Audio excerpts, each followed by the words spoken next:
양근호 형제님 방문하셨는데 이따가 따로 또 개인적으로 인사를 드릴 거지만 간략하게 제가 좀 설명을 드리겠습니다. 이제 3년 동안 싱가포르에서 이제 근무를 마치시고 이제 한국으로 8월 달부터 전에 근무했던 경찰청 소속으로 이제 근무를 할 예정이시라고 합니다. 지금은 거주지 문제 때문에 잠깐 한국에 들어온 상태고요. 다시 싱가포르에 가서 마무리하시고 8월 달부터 정식으로 근무할 예정이십니다. 근데 한 가지 이제 걸렸던 게 이제 신앙생활이었었는데요. 가족들과 회의 끝에 이제 하늘이와 송아이가 서울 북부 청년들과 잘 어울리고 적응을 잘 하고 있기 때문에 형님 부부도 거기 가서 같이 신앙생활 하는 게 좋을 것 같다라는 그런 교제가 되었던 것 같습니다. 그리고 형님 가정 마음 가운데 한 가지 부담이 됐던 거는 그동안 성남 수정교회에서 기도해 주시고 교제해 주셨는데 서울 북부교회로 가게 돼서 마음이 무겁다라고 이렇게 말씀하셨습니다. 무거울 필요 없으시고요. 더 좋은 그 가정이 더 이렇게 세워지는데 더 좋은 환경이라면 그곳에서 신앙생활 하는 게 더 좋을 것 같습니다. 앞으로 청거에 대한 그 과정은 이제 일꾼 장로님과 집사님들 논의해서 진행하도록 하겠습니다. 계속 기도해 주시고 위로해 주시기 바랍니다. 나중에 말씀 끝나고 다시 별도로 형님 나오셔서 인사드리도록 하겠습니다. 오늘 말씀은 계속해서 로마서 말씀인데요. 로마서 7장 7절부터 12절입니다. 바울은 앞에서 율법은 의와 구원의 수단이 아니다. 오히려 율법은 진노를 불러일으킨다. 율법은 죄를 죄되게 하고 죄를 더욱 증가시킨다. 율법은 죄의 정욕과 사망의 열매를 맺게 하고 죄가 활개를 치는 기회를 제공하여 자신을 죽게 만들었다고 시종일관 율법에 대해서 부정적으로 말해왔습니다. 그렇기 때문에 혹자들은 반문할 수 있죠. 바울, 당신은 율법이 악하다고 주장하고 있는 겁니까? 라고요. 다분히 그럴 의문을 제기할 수 있습니다. 그때 바울은 7절에서 그렇게 답변하죠. 그런즉 우리가 무슨 말하리요? 율법이 죄냐? 그럴 수 없느니라라고 단호하게 답을 합니다. 결코 율법은 악하거나 죄가 아닙니다. 그런즉 우리가 무슨 말하리요? 율법이 죄냐? 그럴 수 없느니라. 율법으로 말미암지 않고는 내가 죄를 알지 못하였으니 곧 율법이 탐내지 말라 하지 아니하였다면 내가 탐심을 알지 못하였으리라고 단호하게 말합니다. 왜냐하면 율법은 어떤 것이 죄인지 알게 해줄 뿐 그 이상도 그 이하도 아니기 때문입니다. 로마서 3장 20절을 보면 율법을 주신 목적이 죄를 깨닫게 하기 위함이라고 말씀하고 있습니다. 그러므로 율법의 행위로 그의 앞에 의롭다 하심을 얻을 육체가 없나니 율법으로는 죄를 깨달음이니라 말하고 있죠. 바울은요, 율법을 통해서 자신 안에 있는 탐심이 있다는 것을 알게 되었고 그것이 죄라는 것을 깨닫게 되었습니다.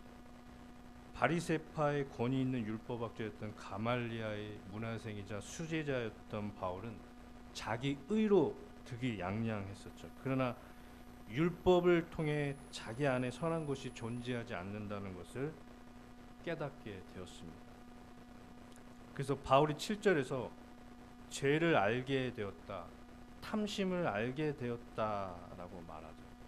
근데 우리가 눈여겨서 자세히 살펴봐야 할 것은 어떤 부분이냐면 여기서 죄를 알게 되었다, 탐심을 알게 되었다라고 했을 때 그 알미라는 게 어떤 의미냐라는 것이죠. 이 바울이 여기서 알게 되었다라고 했을 때 이 알미라는 것은 옳고 그름을 구분할 수 있는 죄에 대한 일반적인 지식을 의미하는 것이 아니라 죄의 영향력 아래 놓여 있는 자신의 비참함을 경험하고 비로소 발견하게 되었다라는 뜻입니다. 우상 숭배가 무엇인지, 시기와 탐욕이 무엇인지 정의 내릴 수 있고, 그 기준 앞에 내가 합당한 자가 아니라는 것을 알게 되고 인정하게 되었다라는 그 말이 아닙니다. 한번 생각해 보세요. 바리새파 중에 바리새인이었던 바울은 그 누구보다도 율법의 정통에 있었죠. 하나님의 거룩한 기준에 합당치 못한 것을 구분하고 명확히 알 수 있었습니다. 죄가 무엇인지 알 수 있었어요. 알고 있었던 사람이었습니다. 그러나 그는 7절에서 내가 죄를 알게 되었다라고 고백하고 있는 겁니다. 그리스도를 만나기 전에도 이미 죄가 무엇인지 알고 있었어요. 그는. 그러나 중요한 건 뭐냐면 비록 그리스도를 만나기 전에 죄를 알고 있었어도 그때에도 여전히 그는 자기 의에 갇혀 있었던 사람이었다라는 것이죠. 율법을 통해서 죄를 알고 있었음에도 불구하고 자기 의에 그때에도 자기 의에 갇혀 있었던 사람이 바로 바울이었습니다. 죄가 무엇인지 분명히 알고 있었음에도 불구하고 심지어는 먹는 음식도 정한 음식이 무엇인지 부정한 음식이 무엇인지 구분해서 먹었죠. 앉을 때나 걸어갈 때나 어디에 머물 때나 내가 부정한 곳에 내 신체가 닿으면 금식하고 하나님 앞에 근신하는 시간을 가졌던 게 바울이었습니다. 그런데 그가 죄를 몰랐을까요? 7절에서 내가 죄를 알게 되었다라고 했을 때 그 알미란 무엇이었을까요? 바울에게는 어떤 변화가 있었을까요? 바울이 그리스도를 믿게 되는 과정에서 죄에 대한 인식이 어떻게 바뀐 걸까요? 바울은요, 더 이상 죄를 옳고 그름을 구분하는 일반적인 지식으로서가 아니라 자신의 마음속에 끊임없이 악한 정욕을 양산해내는 살아있는 인격체로서 그 죄와 만나게 됐다라는 뜻입니다. 죄의 실체와 마주하게 되었고 비로소 바울 속에서 역사하고 있는 죄의 성질과 권능을 이해하고 깨닫게 되었다라는 뜻입니다. 자, 이를 뒷받침해주고 있는 말씀이 로마서 7장 13절입니다. 다음 시간에 같이 살펴볼 텐데 그런즉 선한 것이 내게 사망이 되었느뇨 그럴 수 없느니라. 오직 죄가 죄로 드러나게 하기 위하여 선한 그것으로 말미암아 나를 죽게 만들었으니 이는 계명으로 말미암아 죄로 심히 죄되게 하려 함이라. 바울은요, 율법을 통해서 죄가 비로소 죄로 다가오기 시작했습니다. 그리고 그 죄가 더욱 중하게 자신의 심령을 압박하기 시작했다라고 고백하고 있습니다. 이것이 7절에서의 죄를 알게 되었다라는 정확한 의미입니다. 어떻게 구원받으셨습니까? 예수님이 십자가에서 내 죄를 다 짊어지시고 갚아주셨다는 것을 믿었습니다. 그렇다면 죄가 무엇입니까?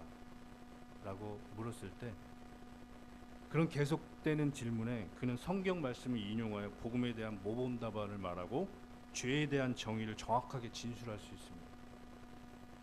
그러나 만약 그가 자신 속에서 역사하고 있는 죄의 실체와 마주대한 경험이 없다면 그는 여전히 하나님의 은혜를 체험하지 못한 자일 수 있다라는 것입니다.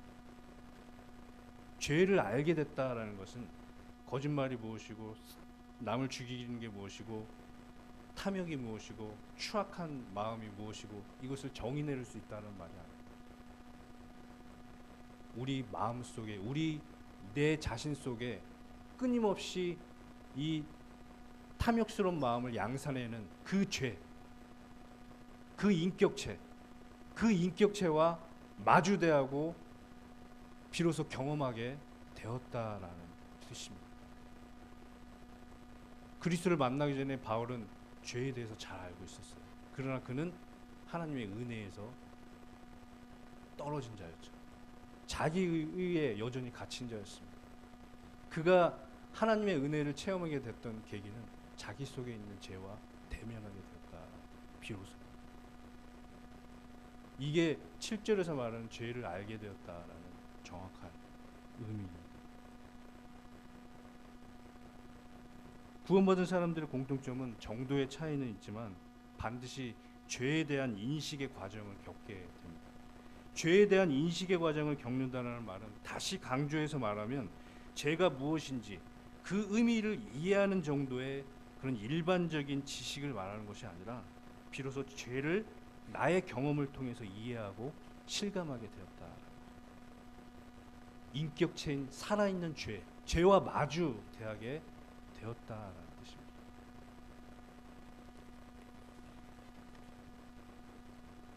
자기 속에서 역사하고 있는 죄의 실체와 마주대하는 경험을 하게 되는 것입니다. 정도의 차이는 있지만 모든 그리스도인, 구원받은 그리스도인들의 경험, 공통된 경험입니다.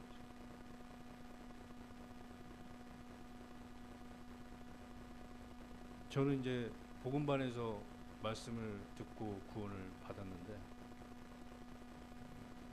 제가 착한 사람인 줄 알았습니다.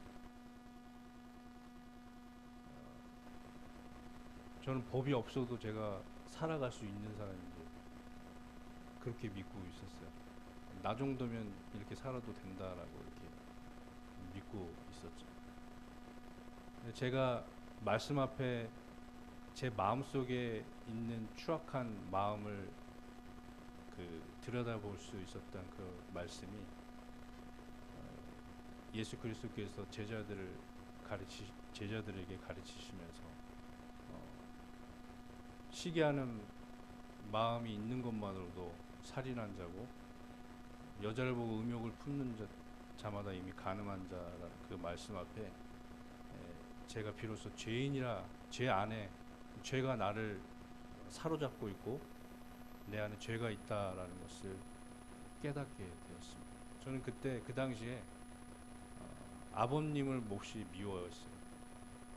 미움이 너무 많아져서 증오의 마음까지 이렇게 들었습니다. 근데 그게 죄라는 것은 알지 못했죠. 그런 와중에 이 복음의 말씀을 들었을 때 제 마음에 있는 이 숨겨진 그런 죄들이 드러나고 하나님 앞에 그때 희한하게 그 순간 제가 이제 그리스도를 바라보는 그런 경험을 하게 됩니다. 그러니까 내 안에 있는 죄의 실체와 이렇게 마주대하는 경험을 하기 전에는 그게 죄라는 것을 인정을 하지만 결코 그리스도를 바라보진 않죠. 근데 희한하게 그런 경험을 하고 나서 내가 비로소 그리스도를 믿어야겠고 그리스도를 바라보게 되었습니다. 그리고 구원받고 나서 한동안 그런 마음들이 사그러들지는 않았지만 말씀을 보면서 주님이 그런 말씀을 보여주셨어요. 행악자를 인하여 불평하여 하지 말고 불의를 행하는 자를 투기하지 말지어다. 저희는 풀과 같이 속히 배임을 볼 것이며 푸른 채소같이 세장할 것입니다. 아버님의 그 영혼의 상태를 주님이 보여주셨습니다. 네가 미워하는 아버님은 네가 증오해야 될 대상이 아니라 그의 운명은 그리스도를 떠났기 때문에 오히려 네가 긍휼한 마음을 품어야 되고 용서의 마음을 품어야 한다라고 이 말씀을 통해서 주님이 보여주셨을 때 제 마음에 있는 미워하는 마음이 희한하게 주님이 그런 용서의 마음으로 변화시켜 주셨습니다. 아버님이 가정에 대해서 책임이 없다라고 그 당시에 많이 생각했었나 봐요. 제가 그런 어떤 증오의 마음들, 이런 과정들이 말씀 앞에 제 자신을 보게 되는 그런 경험을 하게 됐고, 또 그런 미워하는 마음들이 말씀을 통해서 주님이 제 마음을 다스려 주셨습니다. 누구나 우리가 구원 받을 때 이런 경험들을 하죠. 그리고 구원 받고 나서도 성령님이 우리 안에 내주어 계신 그리스도인들은 다 이런 경험을 하게 됩니다. 내가 죄를 다스릴 수 없지만 그리스도께서 내 안에 있는 죄를 다스려 주시는 그런 경험들을 하게 됩니다. 바울이 7장을 통해서 목적하는 바가 있습니다. 그는 끊임없이 계속해서 이후에 전개되는 말씀에서 살아있는 인격체로서 역사하고 있는 죄의 실체를 자신의 경험을 통해서 밝히고 드러내주고 있죠. 8절 함께 읽어보겠습니다. 그러나 제가 기회를 타서 계명으로 말미암아 내 속에서 각양 탐심을 이루었나니 이는 법이 없으면 제가 죽은 것입니다. 법이 없으면 제가 죽은 것이라는 뜻은 법이 없으면 죄가 존재하지 않았다라는 의미가 아니에요. 로마서 5장 13절에 보면 죄가 율법 있기 전에도 세상에 있었다라고 말하고 있습니다. 그것은 어떤 의미냐면 겨울잠에 취해 움츠리고 있다가 봄의 따스한 기운을 받아 꿈틀거리고 활동하기 시작하는 뱀처럼 법이 주어졌을 때 비로소 죄가 활개를 치고 활동하기 시작했다는 뜻입니다. 그러므로 탐내지 말라는 금지 명령은 그 율법이 선포되는 그 순간 오히려 그것은 죄에게 기회를 제공했고 우리 안에 잠자고 있던 악한 본성을 깨웠죠. 더욱 부추기게 되었습니다.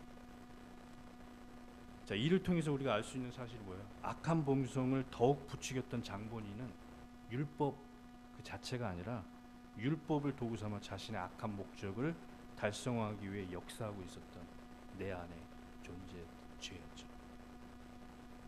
그 주범, 그 진범을 바울은 계속해서 들춰내고 있는 것입니다.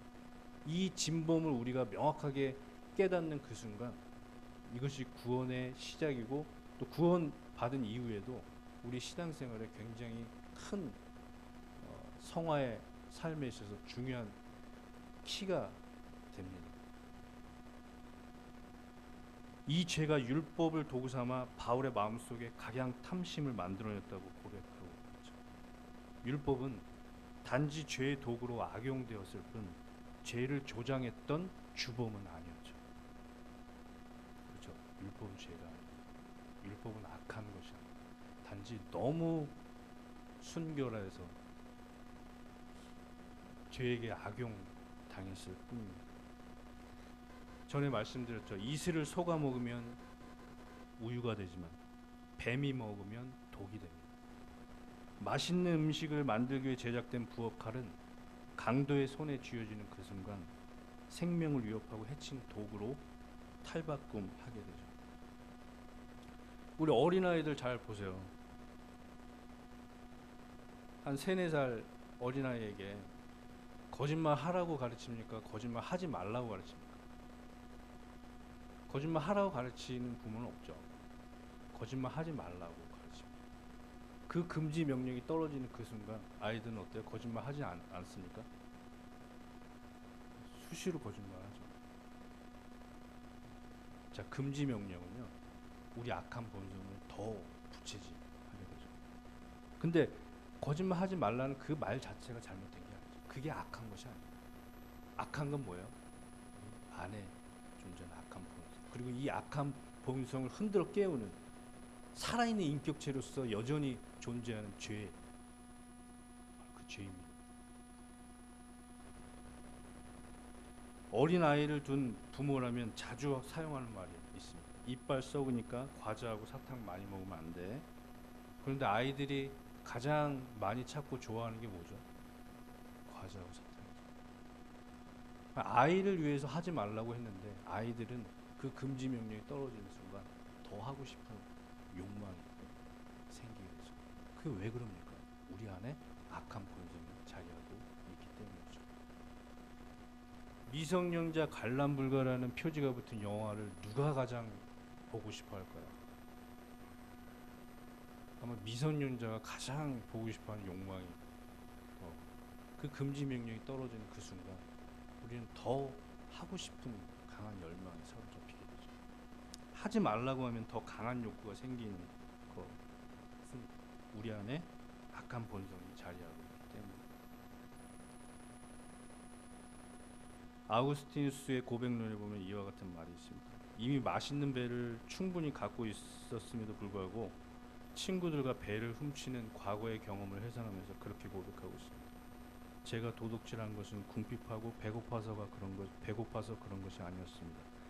오히려 정의가 싫고 불의에 배부르고 싶어서 그랬습니다. 훔친 물건을 쓰고 싶어서가 아니라 도둑질 자체, 그 죄악이 좋아서였습니다. 저는 하지 말라는 일을 더 해보고 싶었습니다. 그것이 더러운 짓이었기에 더 사랑했습니다. 스스로 망하고 싶었고 못난 자신을 사랑하고 있었습니다. 하지 말라는 금지 명령, 율법이 잘못된 것이 아니라 우리 안에 있는 악한 본성과 그 악한 본성을 흔들어 깨워 결국에 죄를 짓게 만드는 우리 안에 살아있는 인격체에서 존재하는 우리를 사망으로 끊임없이 이끌어가고 있는 죄입니다. 바울은 그 죄의 실체와 대면하게 되었습니다. 그리고 자기의 의의가 아무것도 아니라는 것을 깨닫게 되었죠. 이게 그리스도를 바라보는 첫 번째 단계이고, 그리고 구원받은 이후에도 끊임없이 나 자신을 통해서 하나님의 은혜를 바라보게 될 때 우리 신앙은 성숙해 가는 것입니다.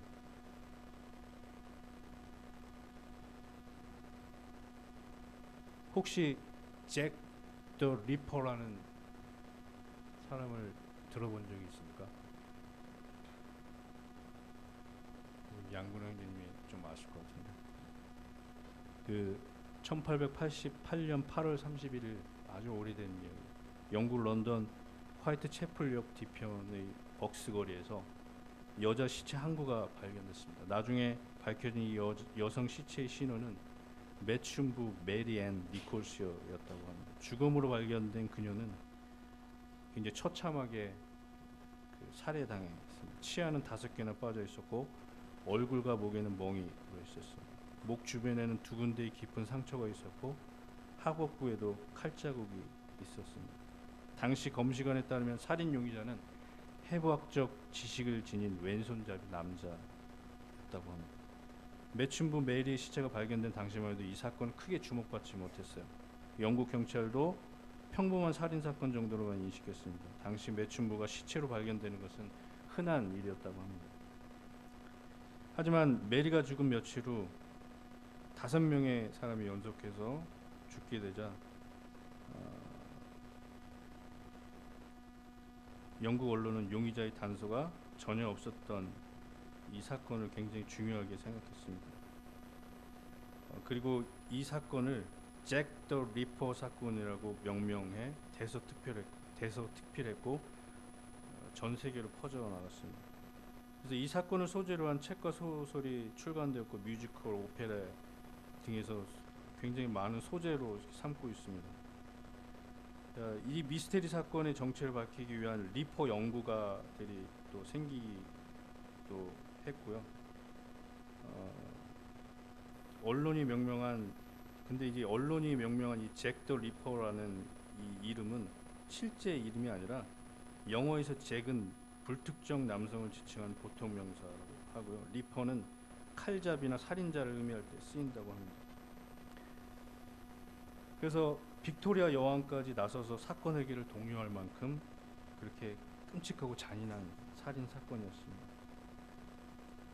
마지막 5번째 희생자 메리 켈리가 발견된 이후 100년이 넘어갔지만 영구 미제 사건으로 남아 있었죠.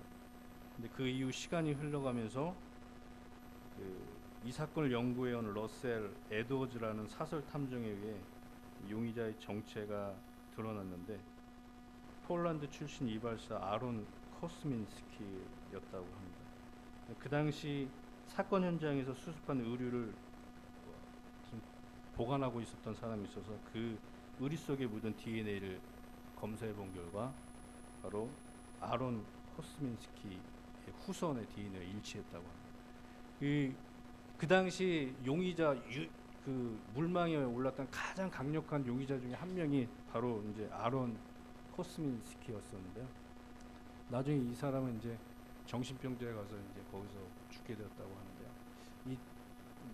여러 사람이 이 DNA 검출 방법에 오류가 있다고 반론을 제기하지만 제가 왜 이 예화를 들었던 이유는 만약에 현대 과학의 기술이 그 당시에 있었다면 아마 진범을 명확하게 잡을 수 있었겠죠.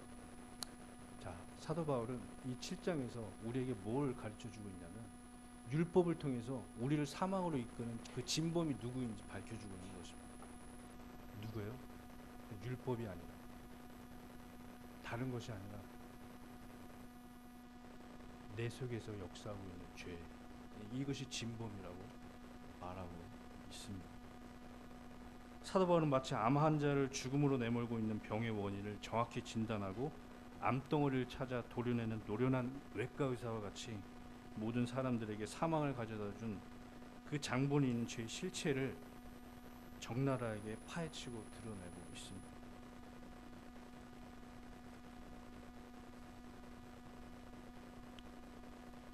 이제 결론을 말씀드리면 내 속에서 역사하고 있는 죄의 실체와 마주대한 적이 없다면, 다시 말하면 내 안에 죄가 존재하고 있다는 것을 경험적으로 이해하고 깨닫지 못할 때 어떤 결과를 초래하게 될까요?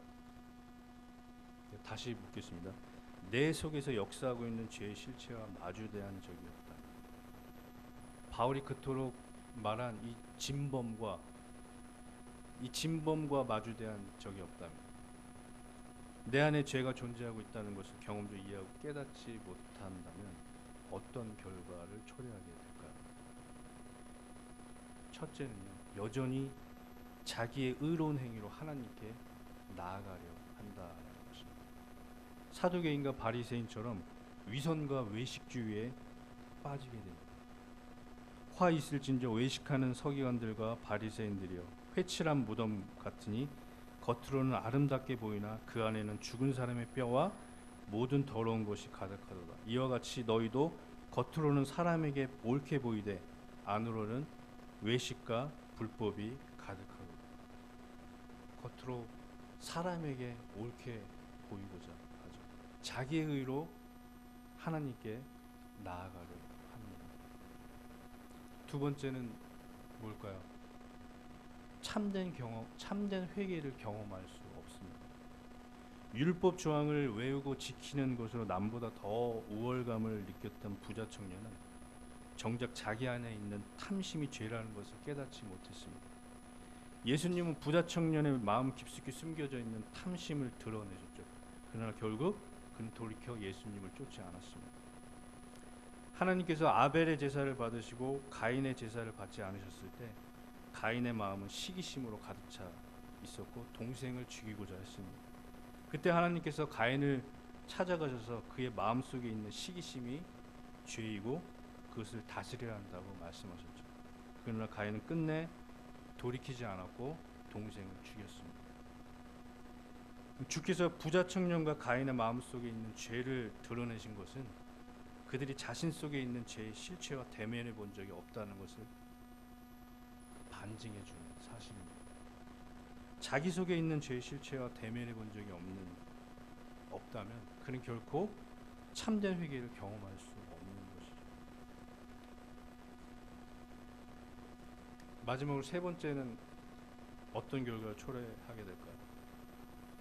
니고데모와 같이 거듭나야 할 필요성에 대해서 공감하지 못합니다.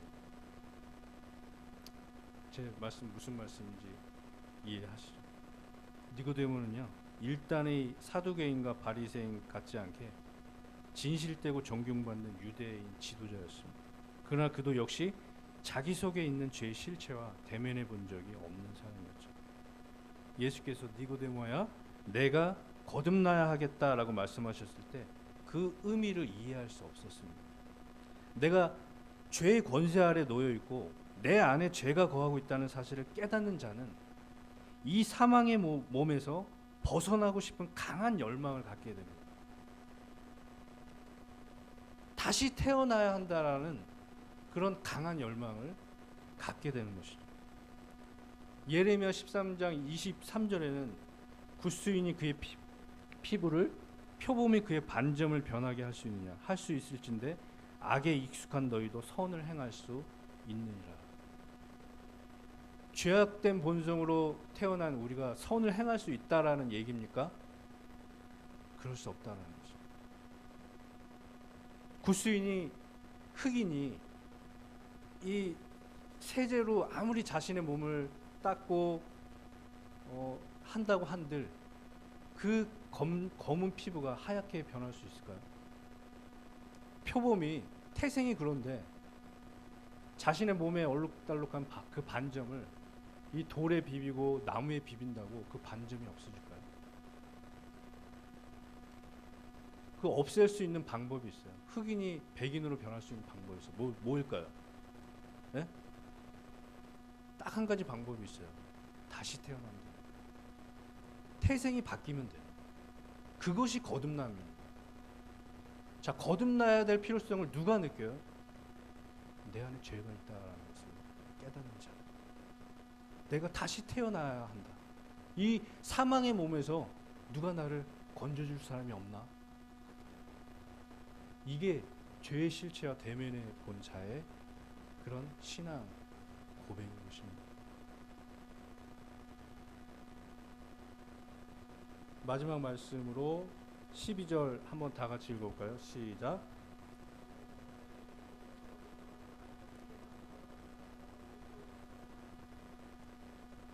율법은 하나님으로부터 나왔기 때문에 결코 죄일 수 없고 악할 수 없습니다.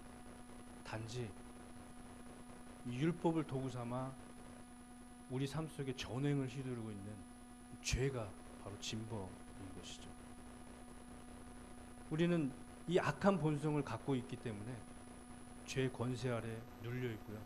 이 율법마저 우리에게 영생을 주는 것이 아니라 율법은 옳고 그름을 우리에게 제시해 주지만 우리를 그 옳고 그름을 행할 수 있는 능력을 주지 못합니다. 우리에게 영생을 가져다 주지는 못합니다. 그래서 8장 3절에 보면 율법이 육신으로 말미암아 뭐라고 얘기하고 있죠? 연약하여 할 수 없다라고 말하고 있습니다. 율법은 연약합니다. 그러나 율법은 하나님으로부터 왔기 때문에 죄일 수 없고 악할 수 없습니다. 단지 율법은 죄의 도구로 사용되어 우리의 악한 본성을 휘젓고 우리를 죄를 지게 만들었습니다. 그래서 우리가 죄에 대해서 죽어야 하고 율법에 대해서 죽어야 했던 이유가 바로 그것입니다. 우리가 어떻게 죽어요? 그리스도의 몸으로 말미암아. 우리는 그리스도께서 십자가에 죽으셨을 때 우리는 그 현장에 없었지만 그리스도와 연합된 생명이기 때문에 그리스도가 십자가에 죽으셨을 때 함께 연합된 우리의 생명도 함께 죄에 대하여 율법에 대하여 죽은 것입니다. 이제 죄에 비록 새로운 피조물이 되었지만 우리 안에 여전히 죄가 있지만 그러나 죄의 권세 아래 붙잡힌 삶을 살지는 않습니다.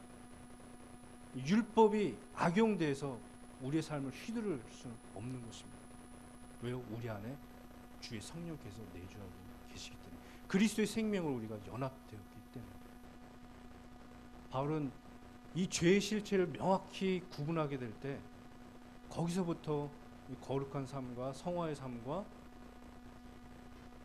승리하는 삶의 비밀을 우리를 하여금 계속해서 밝혀주고 있습니다. 계속 7장을 통해서 이와 같은 부분을 함께 교제하도록 하겠습니다. 기도하겠습니다.